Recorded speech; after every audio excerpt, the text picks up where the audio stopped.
أعوذ بالله من الشيطان الرجيم بسم الله الرحمن الرحيم ربي اشرح لي صدري ويسر لي أمري واحلل عقدة من لساني يفقهوا قولي ربي يسر ولا تعسر وتمم بالخير آمين يا رب العالمين.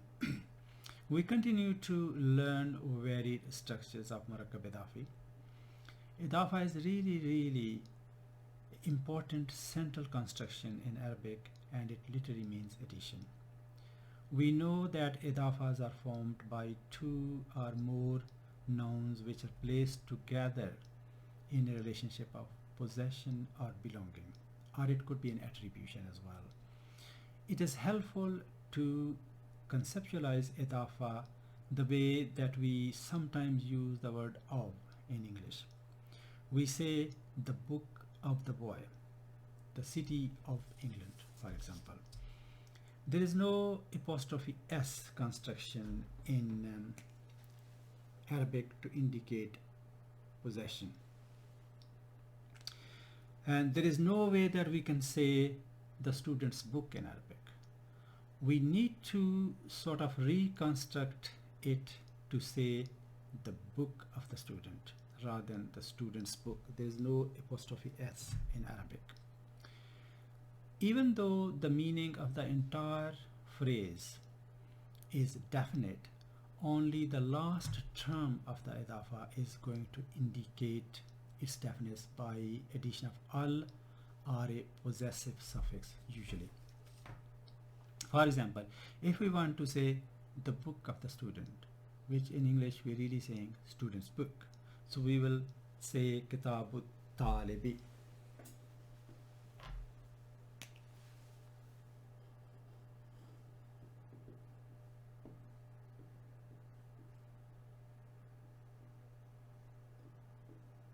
Kitabut talibi, the book of the student. And this al here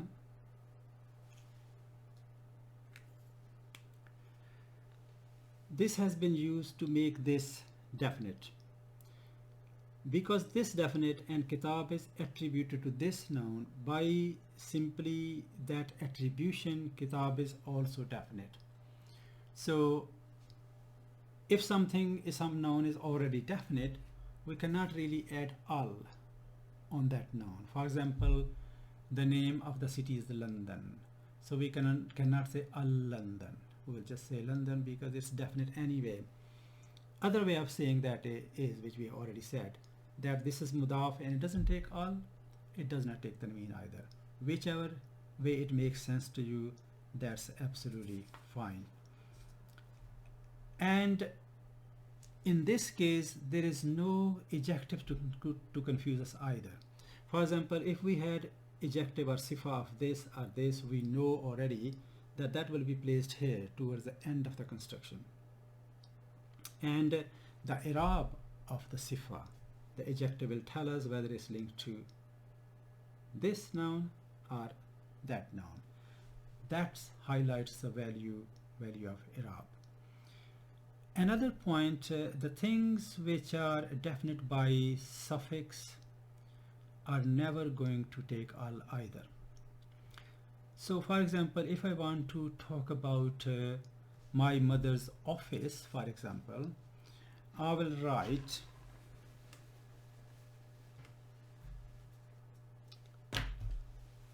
maktabu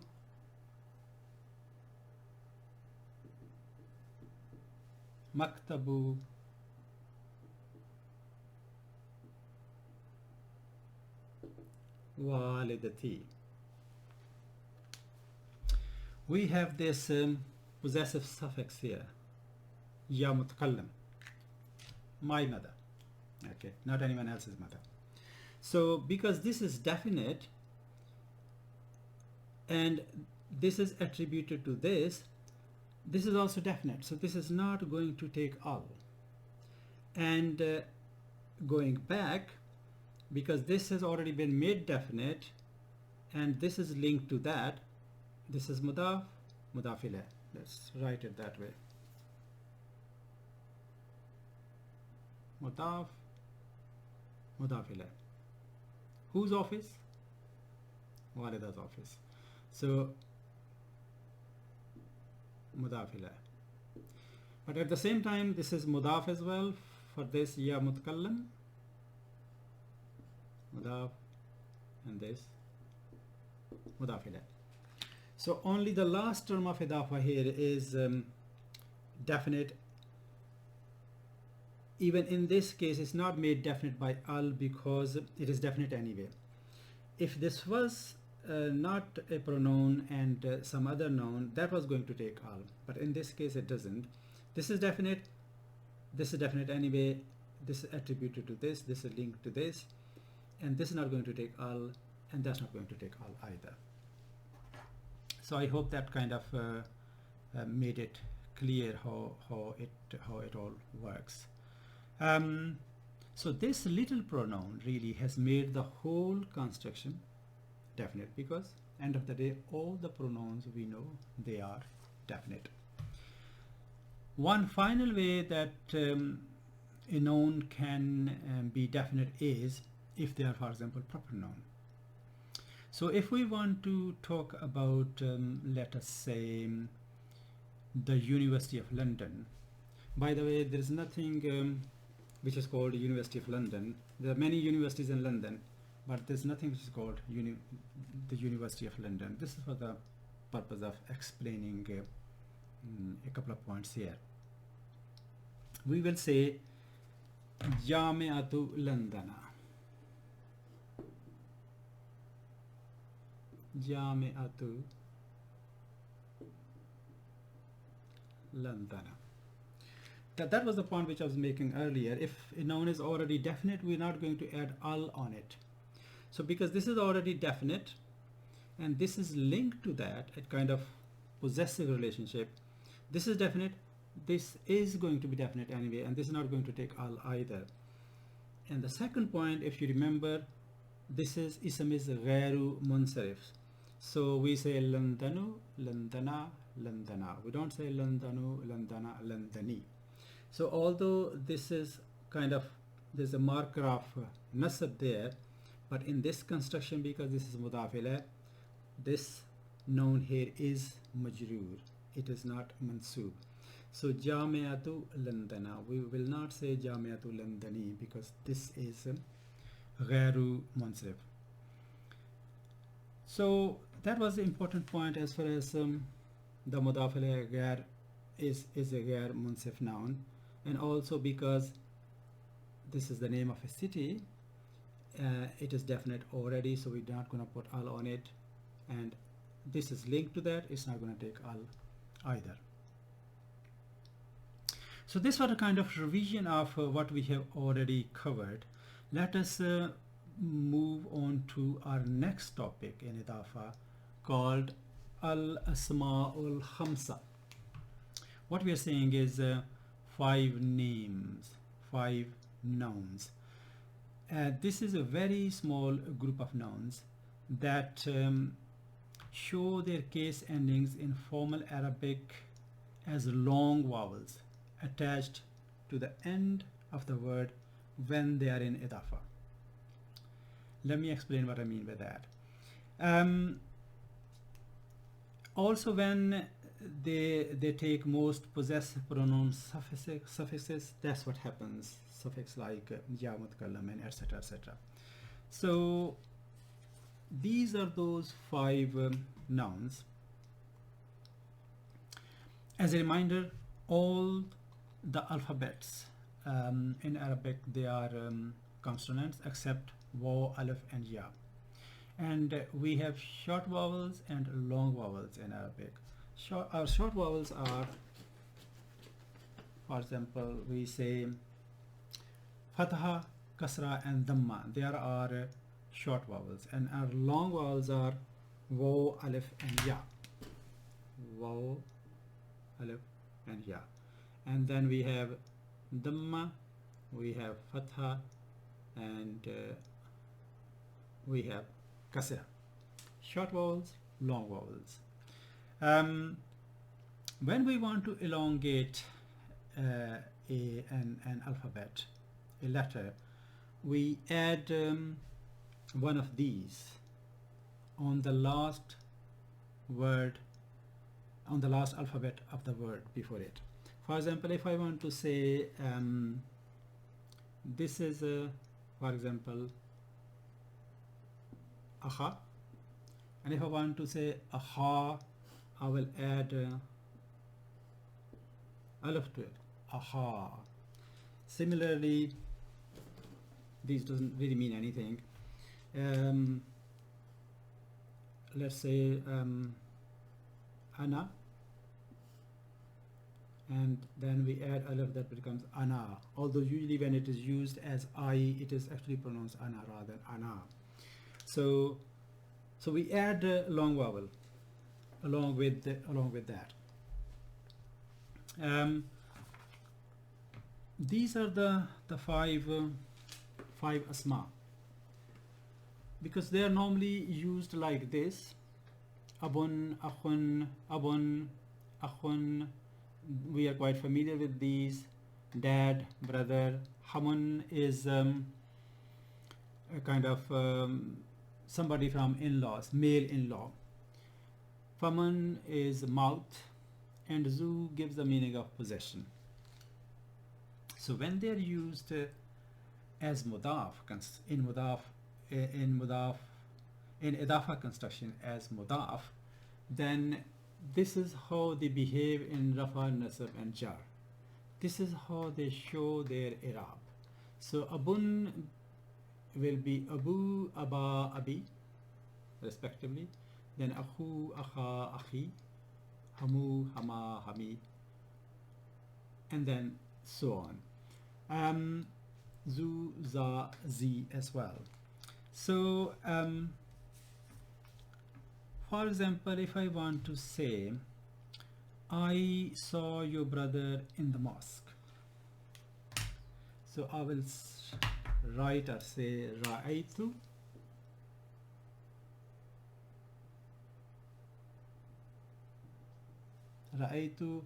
akhaka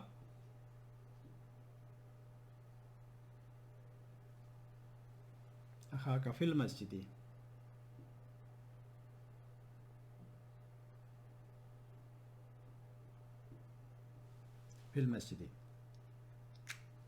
So this is where we have not studied fail in greater detail. But anyway, raitu means I saw. I saw what? I saw your brother. So whatever we are seeing is object. Okay, so object, we know object which is maf'ul is always in nasab. So we have to use this construction, not this construction, not that. So akhaka basically is, if we follow the usual rules of akhun, so that will be actually akhun plus ka. That will be akhun ka. That's what it is. But because here this is mudaf of this mudaf ilayh, and when it is akhun is going to be as mudaf, it will have to take one of these forms, and in nasab it will be akhaka. So ra'aytu, I saw, akhaka, your brother, fil masjidi, in the mosque. We are familiar with this construction anyway. This is prepositional phrase, jar, harf jar, and we have got ism majroor there. We can analyze this a little bit. For example, we say this is fail, and there is a file in it in the form of I. We will know that when we started working on verb, but just for now there is fail and file in here, and this we have mudaf and plus mudaf ilayh. So mudaf and mudaf ilayh combine to become maf'ul for this file and for this verb, maf'ul, and this is jar, and this is this harf jar, and this is ism majroor, and they become murakkab jari together. And this murakkab jari is in this kind of sentence is called muta'alliq fail. It is related to, linked to fail, متعلق fail. So fail with its file, with its maf'ul and muta'alliq combines to make what we call jumla failure. Got this, we've got this, we've got this here, and we've got this here. So that's jumla failure khabariya. So that's basically jumla failure. So a little bit of introduction to jumla failure that also kind of briefly takes us to the topic of types of sentences, types of jumla in Arabic. So in Arabic there are two types of jumla. No other language has got two types of jumla except maybe some old languages. In English all the sentences are verbal sentences, jumla failure, whether they are true verb or they are auxiliary verb like is, am, or are. But in Arabic is unique that it has got jumla ismiya, and we can make a jumla without ever using a fail. So jumla, which is a sentence, is of two types. Jumla, sentence. It's jumla ismiya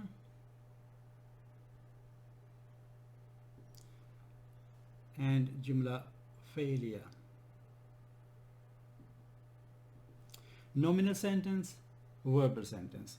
Nominal sentence will have at least two components, mubtada plus khabar. And jumla failure have again at least two components, fail plus file. There could be maf'ul, there could be muta'alliq fail. Here there could be muta'alliq khabar, for example. But the basic components are mubtada and khabar here, and fail plus file here. So any sentence, any jumla which starts with an ism will be jumla ismiya. That which starts with fail will be jumla failure. So mubtada, we know that means the beginning. So when an ism comes at the beginning, and that's called mubtada. Let us move on to this word hamun. Wipe this off. It's male-in-law.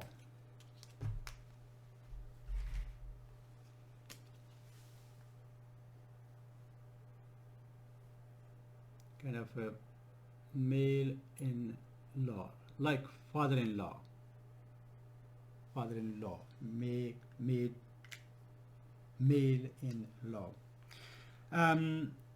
Famun means, we have said, mouth, and zu here it has to do with possession. We will talk a little bit about it in a minute in a bit of detail. Before that, I want to say, for example, let's address this ism first. If I want to say he is Fatima's father-in-law,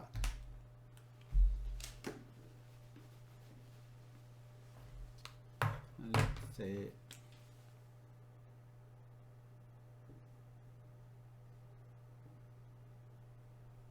Fatima's father-in-law.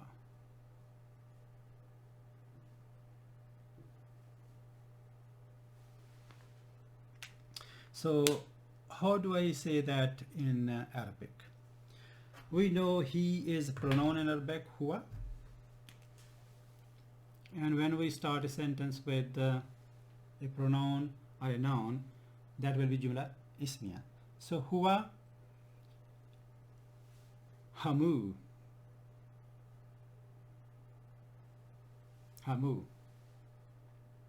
right? Huwa hamu Fatima, Fatimata. So huwa is he, and there's no is mr here clearly, so this is our jumla ismiya starting with an ism, which is a pronoun in this case. Hamu Fatimatu is actually another this is phrase. So hamu, when we use this, because we have used hamu, not hama here, hamu is, let's say, mudaf here, mudaf, and Fatima is mudaf ilayh. Fatima is, by the way, again gairu munsarif, so it's not going to be hamu fatimati, it's going to be hamu fatimata. So this mudaf and mudaf ilayh combine to make murakkab idafi. Okay, so because we've said we've started sentence with an ism, so this is our mubtada, and this whole structure is going to be our khabar. Mubtada and khabar combined to make jumla ismiya khabariya. The point which I wanted to make was that we have used hamu here, not hama or hami, because we know this is mubtada and this is khabar, and in murakkab idafi, the i'rab of the murakkab is really shown on mudaf, not on mudaf ilayh, which is always going to be in state of jar. So we know the khabar is also always marfu. Mubtada is always marfu, khabar on its own right is marfu, and because this is khabar here, we have used hamu, not hama or hami. The next word, famun, in our 5 names, 5 asma,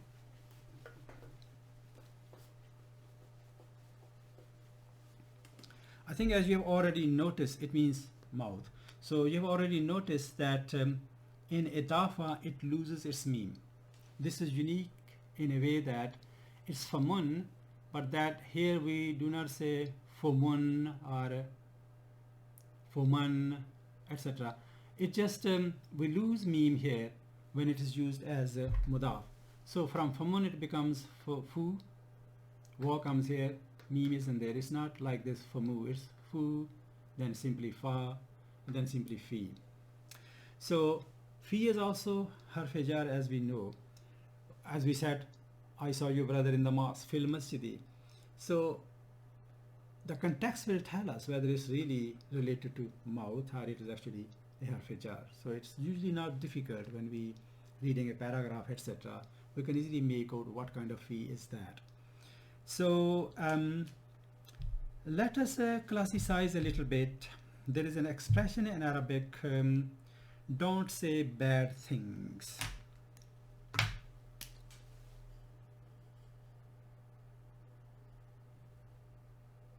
Don't say bad things. Translation is Jannib Faka.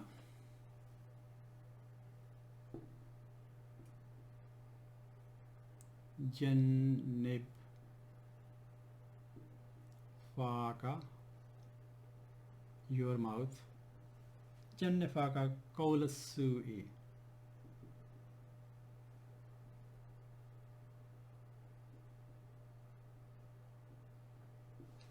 Qawl Su'i.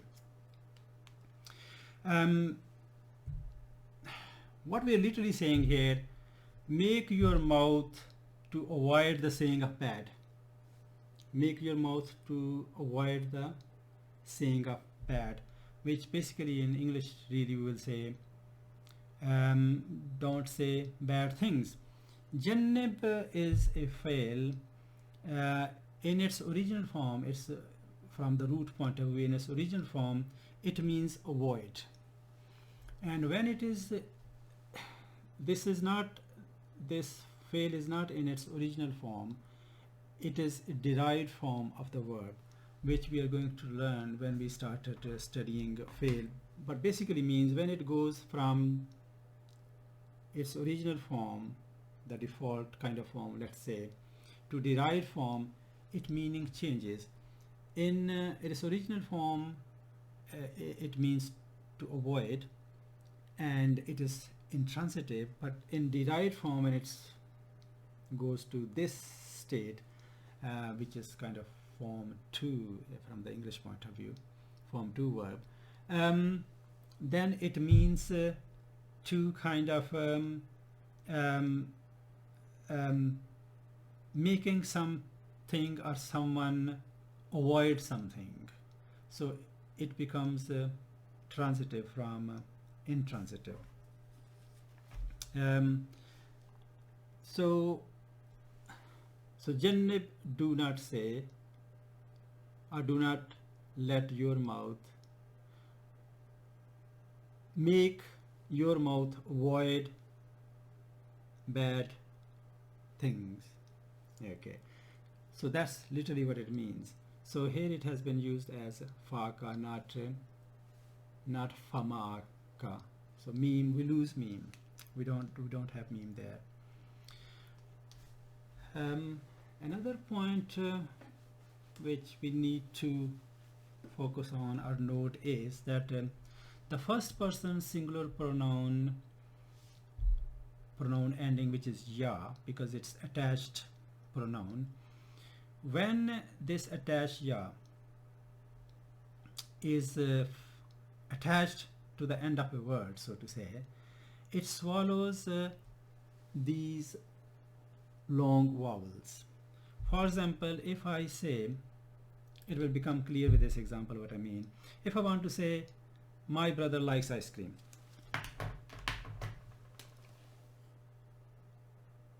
my brother likes ice cream.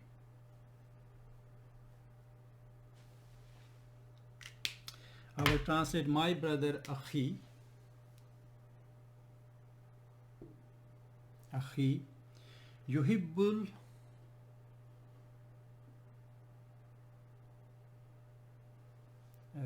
yeah, that's fine. Yuhib, basically yuhib al-buza. Yuhibbul, kind of.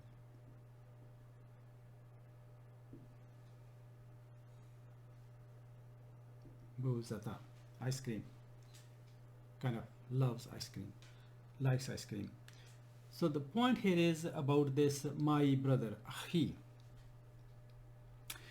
In this sentence again, if we analyze this, this is mudaf and ya mutkallam is mudaf ilayh. And this combined, because we are starting with noun again, so that will be our mubtada. And this whole jumla, which is actually jumla failure, becomes our khabar. We already know that in the slot of khabar we can place any phrase. Okay. And now we know that in the slot of phrase we can also place a sentence. In this case, this is jumla failure. Sometimes khabar is made of jumla ismiya as well. So this is our khabar. And because this is our mubtada, and if we follow the rules, that's the point which I want to make. If we follow the rules, we will be saying here, let's take that off, wipe that off. If we follow the rule, then this is my brother, that it will be akhu and ya. It will be kind of, we have to add ya here. So akhu, this is akhu ya, which will kind of become akhui. Okay. But this ya mutkallam, when it comes here as mudaf ilayh, it swallows this waw. And when it does that, then we know that ya mutkallam demands kasra before it, and ism always fulfills that demand. Harf sometimes does and fi'l never does. Okay, so this is actually going to be a hui kind of thing. And this ui kind of sounds, the other way of saying that is, or thinking that is, that in Arabic, ui kind of sounds, generally Arabic language does not like the vowel combination of ui and u, neither of which sound particularly pleasant anyway. we kind of sounds like you bumped the corner of a counter with your solar plexus, for example. And you kind of sounds like you stepped on something cold and wet. So they are unpleasant vowel combinations. You know, they are not as easy on ears and not kind of easy on the tongue either. So a hui is not going to happen in Arabic. It will become a he, and this yaw is gonna swallow this waw. The final word in our these 5 asma is zu. Zu is unique in a couple of ways. Zu is a word which we are only going to see in idafa construct. That's one thing. It kind of means having or possessing, and it serves a function similar to other words that we know to express possession, like inda and li. I think we haven't talked about that in detail in the past. If I say I have a pen, I will say in the, which is basically in the I possess. So with ya mutkallam it becomes in the. We know that in the kalaman, I have a pen. If we want to say I have a brother, I will say li akhun.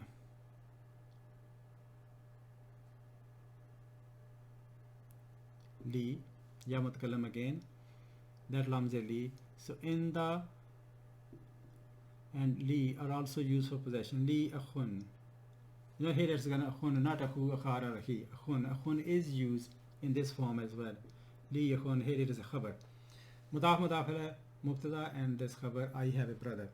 So we will go into details of that at some other point. Zu is used similarly to express possession. Zu is typically reserved for physical attributes like having blonde hair or blue eyes, for example, or abstract qualities. Someone who has a lot of administrative experience or have great knowledge, something like that. So that could be an abstract quality. So if we want to say, do you know the man with black hair?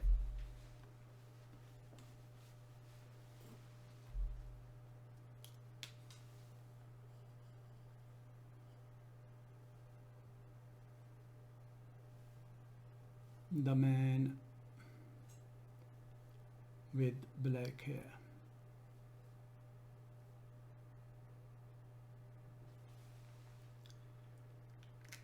Basically what we say in English is really, do you know the man who has black hair?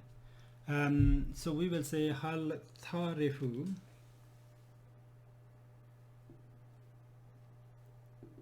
This is fail. This means do you, question, particle of question.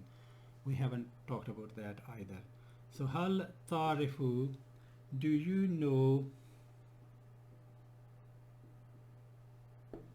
the man? Ar-rajula. So do you know the man who possesses za?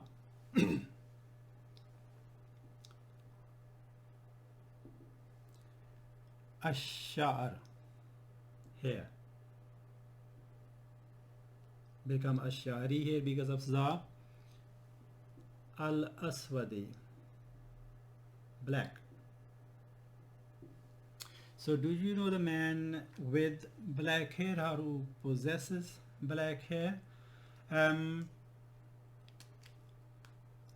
Zu is among these Asma al-Khamsa unique in that it also changes depending on the number and gender of what it's describing. So these do not normally will have muzakkar, muannas or wahid tasniya jama, but this za has when it's used in sentences, it has got muzakkar muannas, and it also has its forms of wahid tasniya and jama as well. I'm going to go into that. You do not particularly have to focus this next part religiously this point in time, because this is a kind of advanced level, but it is recorded here, and then you can always come back and revisit, and later on perhaps it will make much more sense. As far as this sentence is concerned, it really is do you know the man?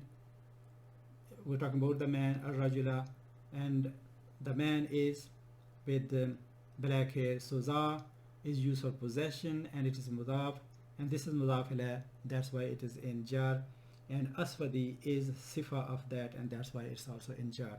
So this is basically mawsuf and sifa combined to become murakkab tawsifi, which becomes mudaf ilayh for this za. So let's kind of move on to the next topic, which is a little bit advanced, I must say. I'm going to bring this here. So we have zu, showing possession, ownership of a kind, which could be a physical quality or it could be an abstract concept.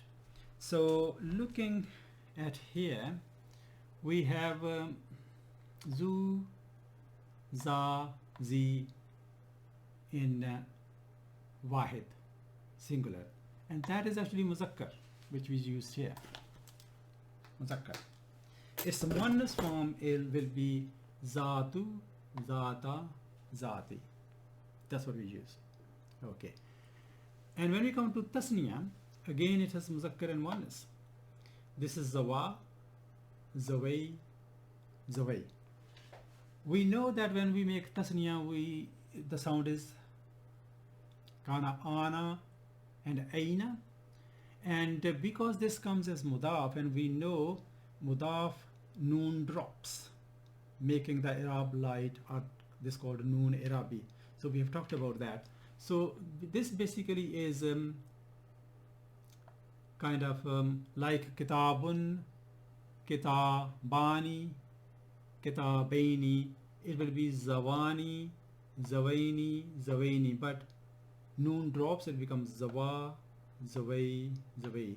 So sound of ani and aini is going to be there, but because this is mudaf, noon drops, so it becomes dawa, zawai, zawai.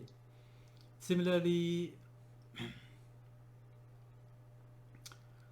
zawata, it becomes, and from muannas it's going to be zavatani, but it's zavata, zavatai, zavatai, rather than zavatani, zavataini, zavataini.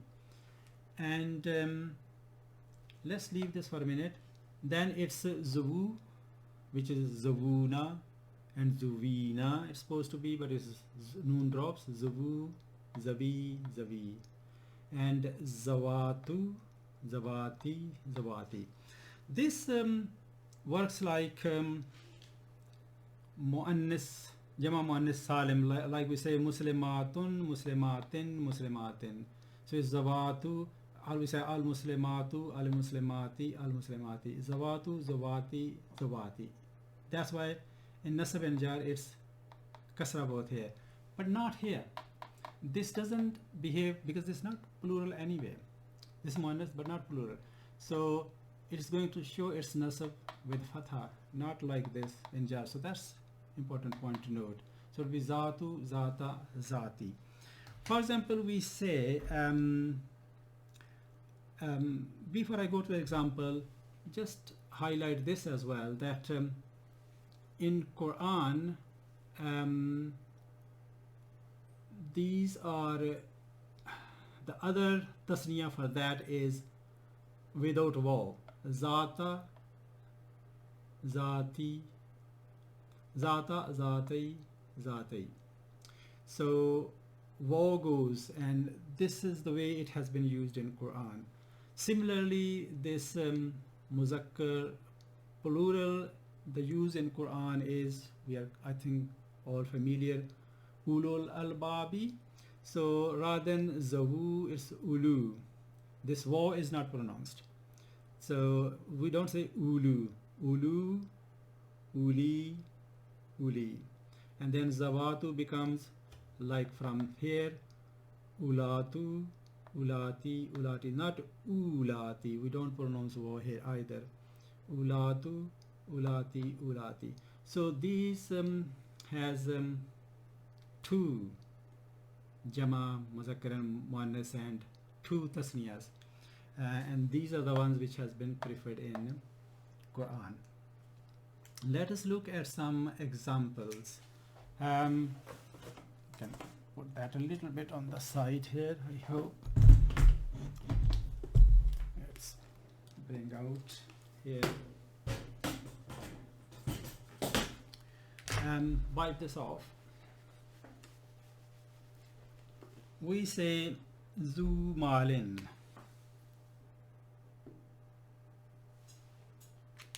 Wipe that off as well.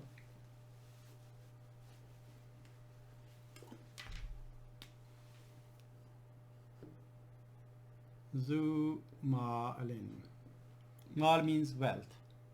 So zu malin will be kind of used as the translation as rich or wealthy. Zu malin, rich or wealthy. That will be man. And if a woman is rich, we've had zatu malin.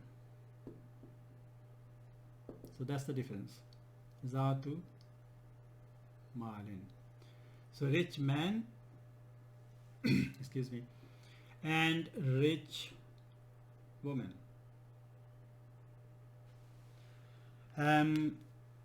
We can say Zaidu, Zaidun, actually it's mansib. Zaidun zu malin. Zaid is a rich man. We can say here Maryamu zatu malin. Maryam is a rich woman. So they have got muzakkar and muannas as far as the zu is concerned, which doesn't apply to the other five. And because they're always used as mudaf, and their mudaf ilayh is kind of always ism zahir. Okay, so their mudaf ilayh is not going to be a zamir. It's not going to be something like zati, doesn't mean anything. It's not going to be zamir of ya, for example, or zatuhu. So these are wrong. So they do not take zamir as their mudaf ilayh. Mudaf ilayh is always ism zahir, like this, visible ism rather than damir.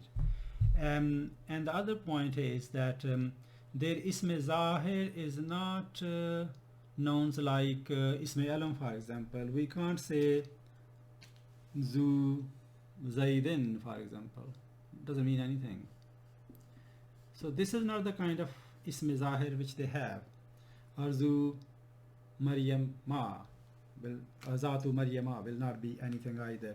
So they have got ism zahir, but not particularly ism alam. That doesn't work like that in this scenario. Let us look at an example here, another one.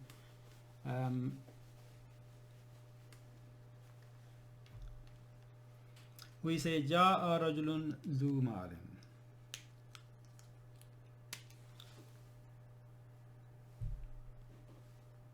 Ja'a rajulun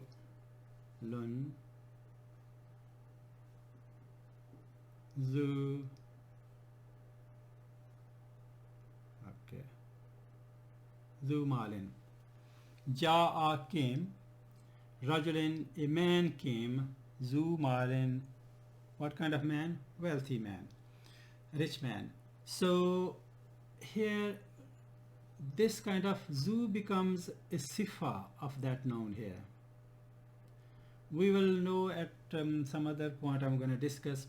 Why after an indefinite noun something comes like a phrase or a sentence, why they become sifa of that noun? They usually become sifa of that noun. So zu is kind of sifa here. Rajulun zu malin. So rather than saying zu is sifa here, we can say actually that zu is mudaf and malin is mudaf ilayh, and they combine to make murakkab idafi. And in this scenario then this is fail, this is our it is file, but in this construction this is mawsuf, and this murakkab becomes is a sifa. So that's the sifa of rajulun. What kind of man? A rich man, a wealthy man. So da are rajulun zu malin, and because rajulun, this is rajulun's sifa, in Arab it has to go with mawsuf, we know that, and this is marfu, and that is also marfu, zu malin, not za malin or zi malin, zu malin here. But if I say ra'aytu, I saw a rich man, so I will say ra'aytu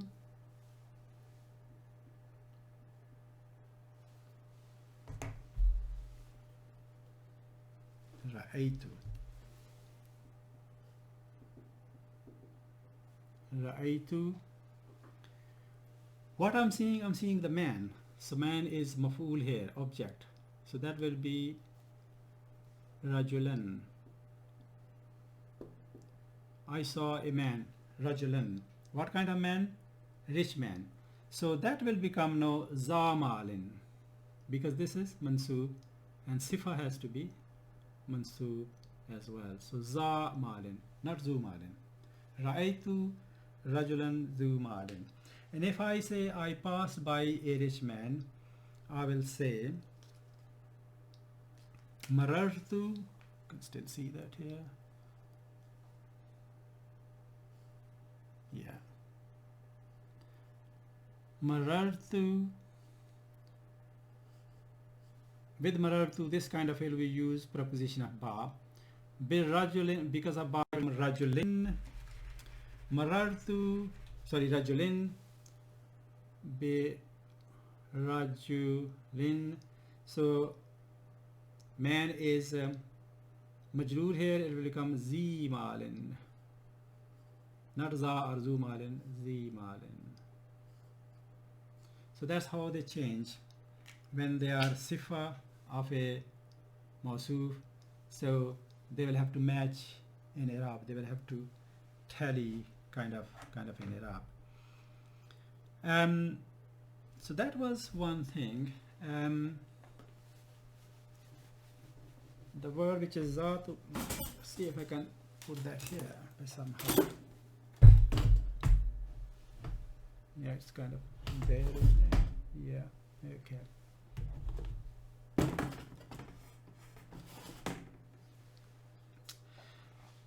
Now we focus a little bit on word zatu. It is actually unique in that it has other meanings in some of its other uses rather than just a possession. When used in combination with some other word, it gives totally different meaning. For example, in Arabic we say zatu shafatin.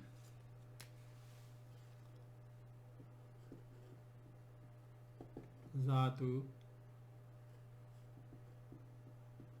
shafatin. We know shafatin means lips.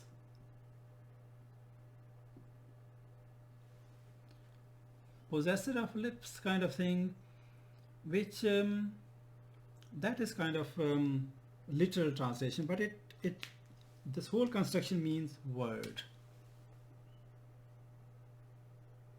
as in a single word. Okay, so word comes from lips, etc. So zatu shafatin means word. this full construction gives the meaning of the word. So here it's not give the meaning of, literal meaning is possession, but that's not what exactly it is. I think I'll have to remove that.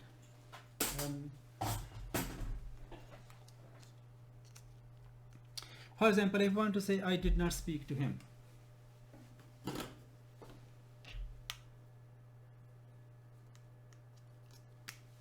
I did not speak to him. Okay, so I'm going to translate that as ma kallamtuhu. Ma means I didn't. It's a particle of no. Ma, we haven't worked on that either. It comes in Jumla Ismiya. So ma, and in Jumla Fi'liya as well. So ma kallamtu, it does do quite often negation of Jumla Ismiya. Ma kallamtu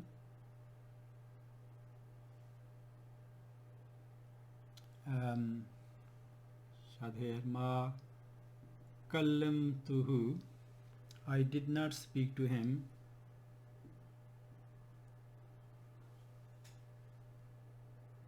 Zata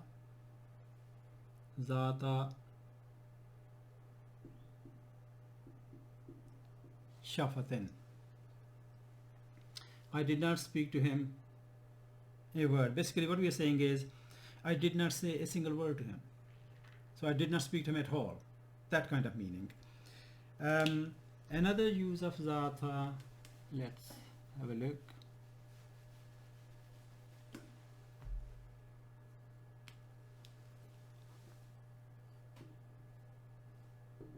It's zatul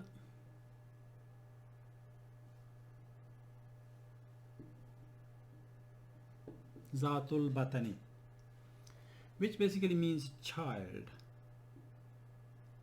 Batan means abdomen, literally abdomen, but the whole construction means child. We say in Arabic wada'at al-imra'atu, still see that, wada'atil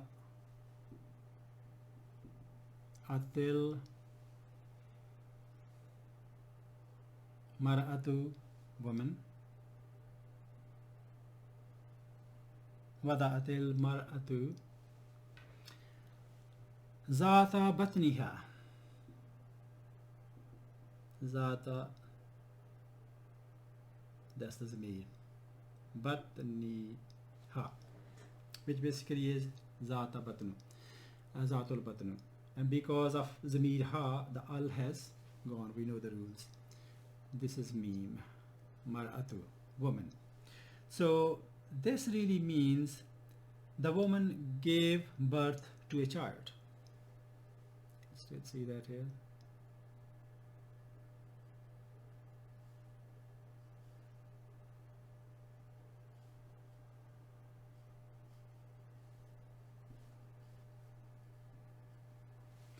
So that whole construction gives that meaning. So zata is not particularly used here for possession. It's kind of zatul batani, child.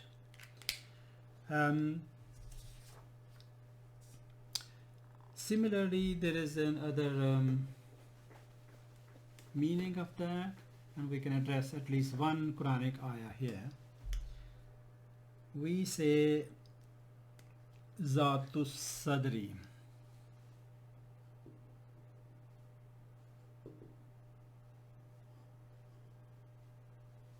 Zatus Sadri. Zatus Sadri means, Sadr means chest. Its single is Sadrun, plural is Sudurun. Sadrun and plural is Sudurun, chest. But when we say Zatus Sadri, that's kind of gives an indication of the state of the heart. what's in the heart.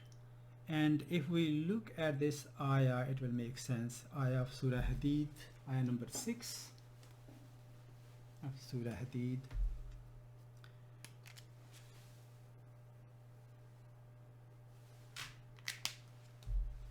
Kind of running out ink. The ayah is Wahuwa. Wahuwa Alimum Bizatis Suduri.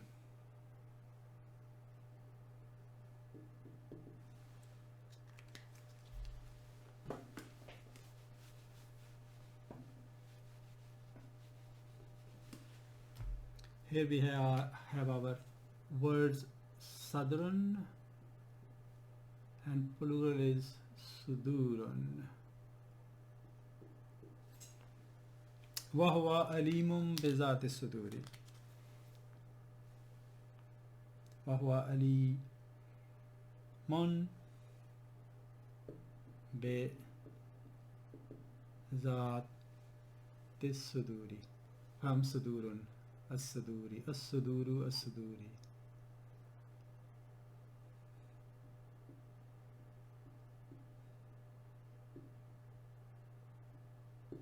That's ayah number 6, Surah Hadid, 57, 6.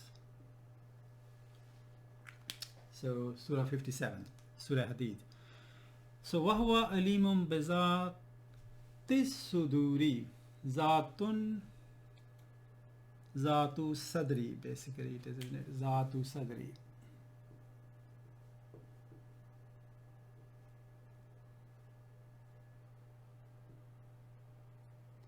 That's our construction, which gives the meaning of the state of the heart, whatever is in someone's heart or mind, etc., etc. So translation of this ayah, one of the translations, and he has the knowledge of the innermost secrets of your heart. So he has the knowledge of the innermost secrets of your heart. So this is giving us the state of your heart, whatever is in your mind and your heart, whatever the word which you want to use. That was the use in one of these Quranic ayah. And there's another point which is again a little bit advanced, and we have not really covered that topic, but it's here for later reference. If after words zat we have isme zarf, which means adverb. Adverb could be adverb of time and adverb of place. Those who know Urdu and Urdu grammar, we say ism zama and ism makam. So that's zarf, which is adverb. Or any ism which gives the meaning of adverb. For example, we say zata yawmin.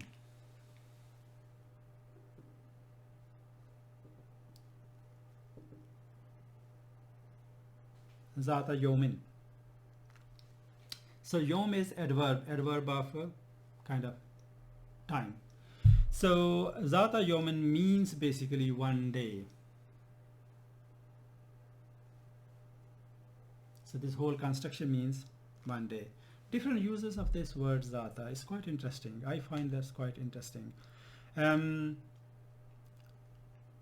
We can say, for example, I met him one day. Laqitohu. This is verb. We haven't done verbs yet.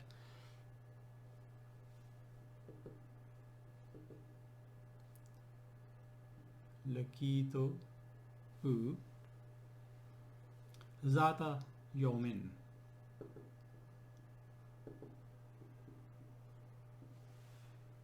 I met him one day. Zata yawmin. Similarly, we read this word quite often in Quran, shimal and yameen. Ash-shimal al-yameen. Shimal, left, yameen, right. Wakuntum azwajan salasa, and you will become three groups according to this surah Waqia, this ayah there. And then they talk about Ashabul Shimal, Ashabul Yamin, and Sabiqun in that first ruku of that surah. So we say Zat Shimali,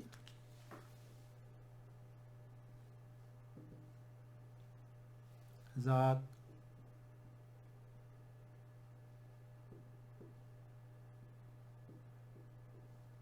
Shimali.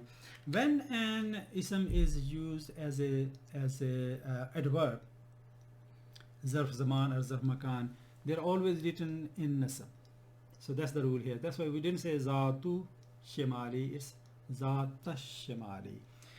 And shimal means, we know, left kind of side, left side, shimal. Okay.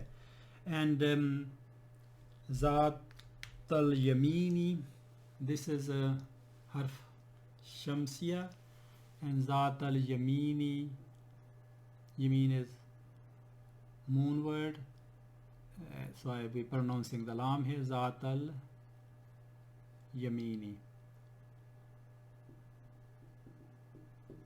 Zat al-Yamini, right side, that's left side, this is right side. For example, I say I sat on the left side, so I will translate that as jalastu, that's a fail, jalastu zat al-shimali,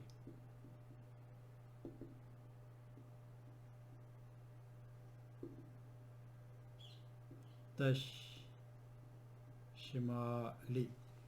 So I sat on the left side. And one final use in our today's discussion of Zat is we say Zata marratin.